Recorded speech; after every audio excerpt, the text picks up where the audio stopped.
Halo teman-teman, selamat datang di Tech Corner Indonesia bareng saya Ismail Jakaria.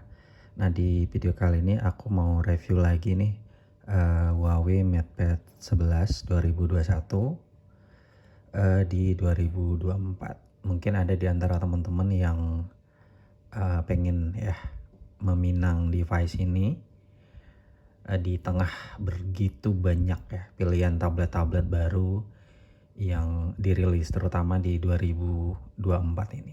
Oke. Uh, Sekilas ya kalau mungkin nih kalau aku lihat di about-nya nih, ini tuh pakai Qualcomm Snapdragon 865, masih bagus. Lalu RAM-nya 6,8. Nah aku pakai yang versi 256. Sebenarnya ada juga versi 128 ya, tapi ini yang keluar kemudian ya. Jadi setelah 128 dirilis baru keluar yang 256.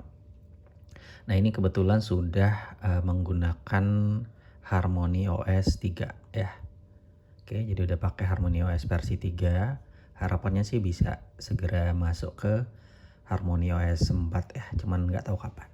Nah oke, balik lagi ke tabletnya.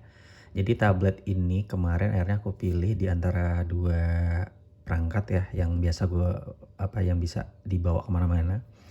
Pertama tuh kemarin ada MacBook Air M1 2020 sama ini Huawei MatePad 11. Terus setelah cukup uh, berpikir setelah berbagai pertimbangan, termasuk juga nih karena aku nih ini punya M1 Mac Mini, jadi kayak udahlah MacBook Air M1 tuh kayaknya baiknya dilepas gitu. Toh juga sebenarnya secara fungsi sama ya dengan Mac Mini ini, cuman memang nggak bisa dibawa kemana-mana. Tapi kebetulan juga ada MatePad 11 ini yang lebih minimalis lagi, lebih ringan lagi, lebih simple lagi, dan bisa dibawa kemana-mana juga. Itu yang pertama. Terus kedua, secara fungsi ternyata MatePad 11 ini udah bisa ya menjawab kebutuhan-kebutuhan saya sebagai seorang pekerja media. Saya kebetulan sehari-hari jurnalis di harian Kompas ya, atau di Kompas ID. Kalau teman-teman pengen lihat tulisan-tulisan saya bisa nih cek di Kompas ID ya. Ini tuh bisa berlangganan mulai dari 50.000 aja, dan ini ulasannya banyak banget ya. Ini ada soal politik, hukum, riset, dan sebagainya juga ada nih. Aku juga suka nulis soal gawai nih, soal gadget nih. Nah ini terakhir aku nulis soal Apple ya yang meluncurkan iOS 18. Jadi bisa baca ya, bisa langganan lalu baca aja selengkapnya di Kompas ID kayak gitu. Nih aku masih pakai satu device ya, iPhone 11. Oke, balik. Jadi sebagai seorang pekerja media ya di harian Kompas, di Kompas ID itu aku tuh banyak berurusan sama dua hal. Pertama tentu ngetik berita, kedua ngedit video berita. Jadi satu teks, satu video berita. Nah ternyata dengan MatePad 11 atau Huawei Mate 11 ini udah cukup ya. Kalau kemarin sih kenapa pakai MacBook Air, karena ngerasa bahwa ini bakalan masuk karena satu ekosistem ya. Kebetulan karena aku masih pakai iPhone 11, jadi kayak kalau misalnya mau transfer foto, mau transfer video itu lebih gampang ya, tinggal pakai yang namanya AirDrop gitu. Tapi sejak mulai pakai Pixel 6 Pro juga ya, dan lebih banyak pakai ini buat foto-foto, jadi kayak MacBook Air itu jadi agak ribet jadinya kan, bawaannya harus pakai kabel misalnya atau lainnya kayak gitu. So ya udahlah dilepas. Nah balik, jadi ya udah kemudian akhirnya melepas MacBook Air dan balik ke sini sekali lagi milih pakai ini. Nah tadi ya balik, jadi selain kemudian untuk ngetik, tentu yang saya banyak lakukan adalah untuk ngedit video ya. Ini ngedit videonya kebetulan ada CapCut ya, dan setelah CapCut tuh sangat-sangat, selain gampang ya, juga sangat membantu karena fitur-fiturnya juga sudah bener-bener apa ya, sesuai dengan kebutuhan lah sehari-hari kayak gitu. Untuk ngedit yang cepet lah, misalnya ngedit berita dan sebagainya.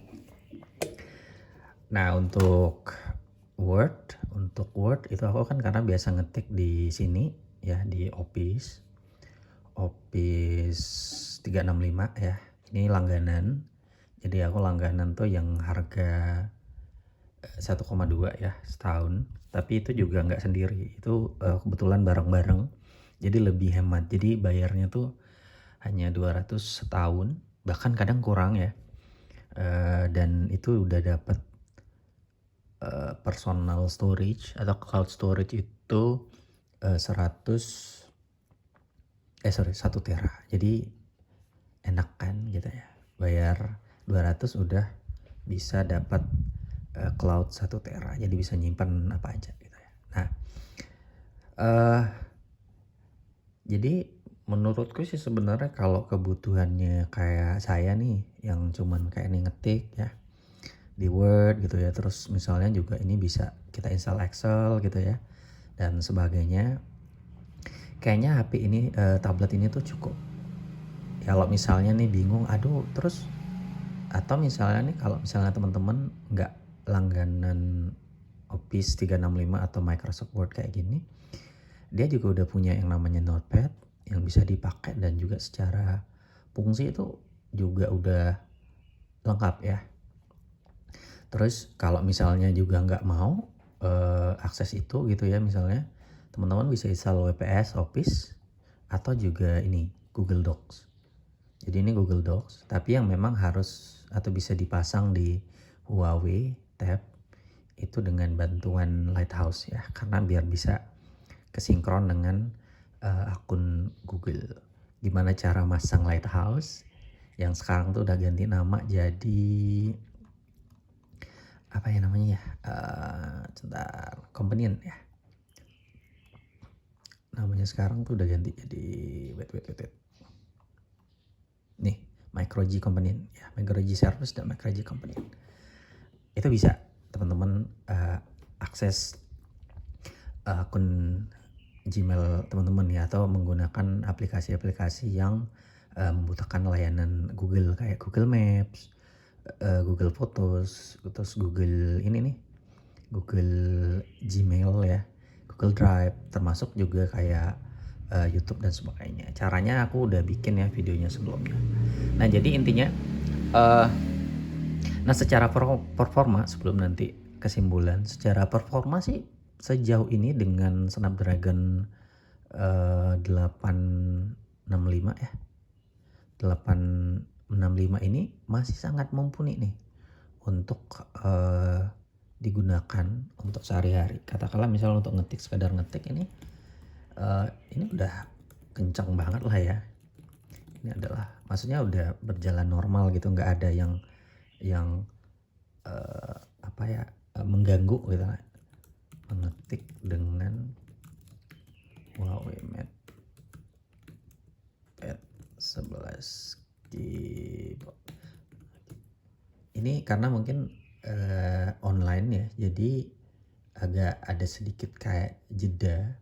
Tetapi kalau kita misalnya gunakan aplikasi Notepad, ini tuh jauh lebih cepat ya.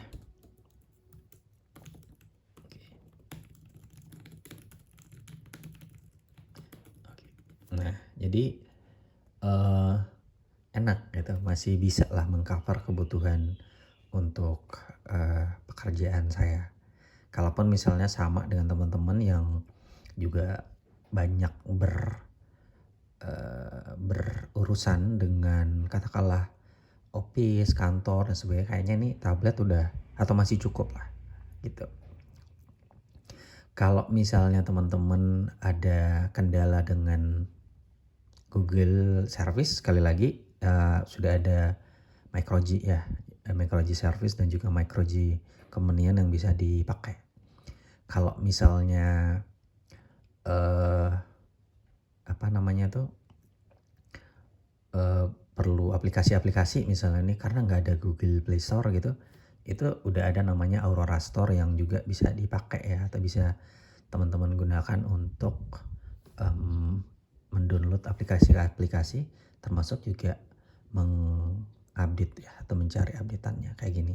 Nah ini aku dapat updatean aplikasinya nih kalau misalnya mau kayak gini. Ini banyak nih. Jadi semua yang kita butuhkan itu ada di sini ya, di Aurora gitu. Jadi tinggal download aja. Tentu ini akan makin powerful kalau nanti seandainya Huawei ini ngasih pembaruan ke Harmony OS 4 ya. Karena emang pengalaman pakai Harmony OS 4 di Huawei Mate 30 Pro itu gila, cakep banget ya, smooth, terus fitur-fiturnya juga makin oke. Nah tentu memang yang jadi PR ku ketika, karena ini beda ekosistem ya, katakanlah ini Google Pixel lalu juga dengan iPhone adalah mindahin foto ya, mindahin kayak video dan sebagainya. Jadi andalannya adalah pakai Google Photos. Nah jadi di Google Photos tuh foto-foto yang aku jepret ini akan langsung tersinkron ke sini ya, jadi akan masuk ke sini. Oke, nah kayak gini nih, terus aku harus download kayak gini. Oke, terus nanti ya tinggal habis download tinggal kita masukin ke sini ya. Jadi ketika misalnya katakanlah lagi bikin berita nih di Kompas misalnya ya, nah nanti atau inilah, ini kemarin nih berapa foto nih yang gue pakai, jadi otomatis upload kan di sini nih. Oke, otomatis upload dan nanti dia akan masuk ke Google Photos ya, kayak gini nih. Oke, nah ini nih. Nah, ini ada foto nih kemarin, jadi aku tinggal download aja dari sini kayak gini, terus udah tinggal kita pakai aja pas bikin berita ya, NTB nih. Nah ini kepake nih.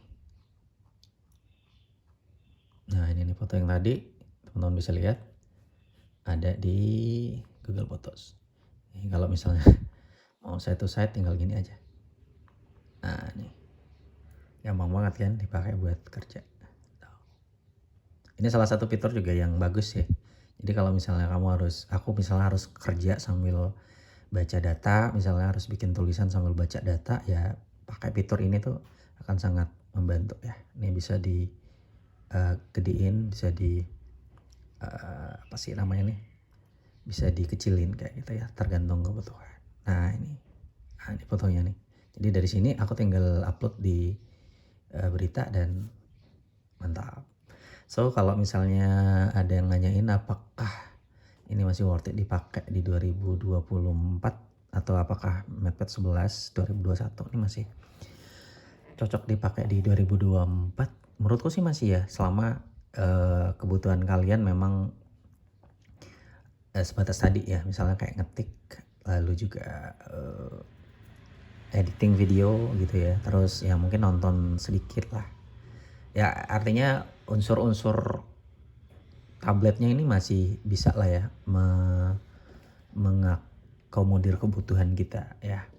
Kecuali tentu catatannya tadi, kalau misalnya teman-teman gak terlalu ribet urusan layanan Google ya, dan mau sedikit repot nginstal kayak gini Google Companion ya, menurutku sih ini tablet masih oke. Jadi nggak perlu beli yang baru-baru rilis nih, banyak banget kan yang baru dirilis, dan ini sekarang juga harganya udah turun ya, udah turun jauh banget ya dari harga awalnya. Tuh ada yang jual 3 jutaan juga udah ada gitu. Nah tentu akan lebih mantap kalau dipasangin dengan keyboard, jadi lebih berfungsi maksimal gitu ya, jadi bisa kayak gini dipakainya. Tapi kalau misalnya mau pakai dudukan biasa atau case-nya yang duduk itu, terus tambahin keyboard Bluetooth atau wireless keyboard juga bisa banget. Sekian teman-teman, itu reviewnya Huawei MatePad 11, semoga bermanfaat. Kalau misalnya ada pengalaman lain juga bisa share di kolom komen ya, ditungguin.